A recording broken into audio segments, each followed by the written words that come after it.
रोहन अपने परिवार के साथ वर्षों बाद गांव पहुंचने वाला था।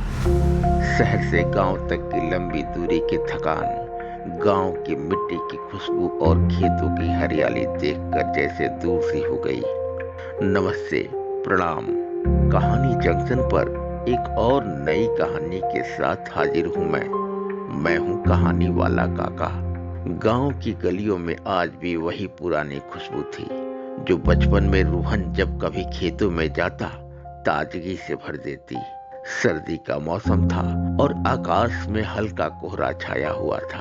रोहन और उसकी पत्नी रीना, जिनके साथ दो बच्चे भी थे, शहर से अपने गांव छुट्टियां मनाने आए थे। शहर की भाग दौड़ और आधुनिक जिंदगी से दूर एक लंबी ड्राइव के बाद उनका परिवार गांव पहुंचा। गांव के पुराने घर में दाखिल होते ही रोहन की आंखों में एक अलग सी चमक आ गई। वो घर जो कभी उसके बचपन का प्यार और सुकून हुआ करता था, अब कुछ वर्षों से लगभग खाली पड़ा था। घर के आंगन में कदम रखते ही रोहन को जैसे वक्त की एक पुरानी लहर महसूस हुई। रोहन ने रीना से कहा, जानती हो, जब मैं छोटा था तो गांव के खेत मेरी जिंदगी का हिस्सा हुआ करते थे। सर्दी के मौसम में यहाँ चने के साग की खुशबू हवा में तैरती थी। सूरज अब लगभग डूब सा गया था। सर्द हवाओं के थपेड़ों और अंधेरेपन ने पूरे गांव को धीरे धीरे रात के आगोश में लेना शुरू कर दिया था। रात का समय था और रोहन की माँ, जिनकी आंखों में वो स्नेह और अपनापन था, खाना बना रही थी। रोहन ने कहा, माँ, किचन से कुछ जानी पहचानी खुशबू आ रही है।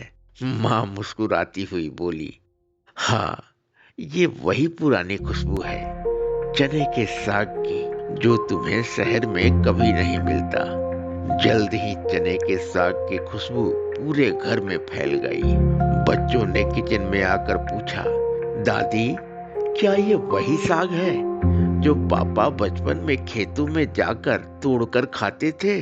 रोहन की मां ने बच्चों को बताया, हाँ, ये वही चने का साग है। खाना परोसते वक्त रोहन की नजरें साग की कटोरी पर थीं। जैसे ही उसने पहला निवाला खाया, उसकी आंखों में आंसू थे, लेकिन मुस्कान भी थी। वो खामोशी से बोल पड़ा, ये स्वाद तो सालों बाद मिला है। शहर की सारी शहरी चाइनीज, पिज्जा, बर्गर, लेकिन ये स्वाद कुछ अलग है, कुछ अपना सा है। माँ भी खामोशी से रोहन को निहार रही थी, लेकिन उसकी आंखों में भी एक दर्द था। रोहन की माँ ने मुस्कुराते हुए कहा, आज भी यही साग तो है, लेकिन शहर में वो प्यार नहीं मिलता, वो मिट्टी की खुशबू नहीं होती, है न बेटा? रोहन ने कहा, सच कह रही हो माँ। बच्चों ने रोहन की माँ से कहा, दादी, सचमुच ये साग तो बड़ा ही स्वादिष्ट है। रोहन ने बच्चों से कहा, ये सिर्फ चने के साग का स्वाद नहीं है, ये है हमारे बचपन की वो कहानी जो खेतों, मिट्टी और यहाँ की हवा से जुड़ी है।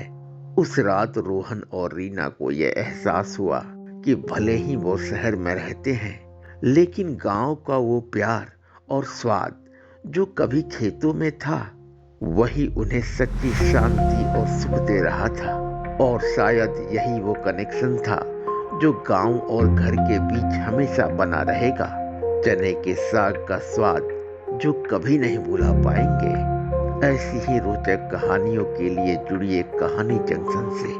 मैं हूं कहानी वाला काका। धन्यवाद।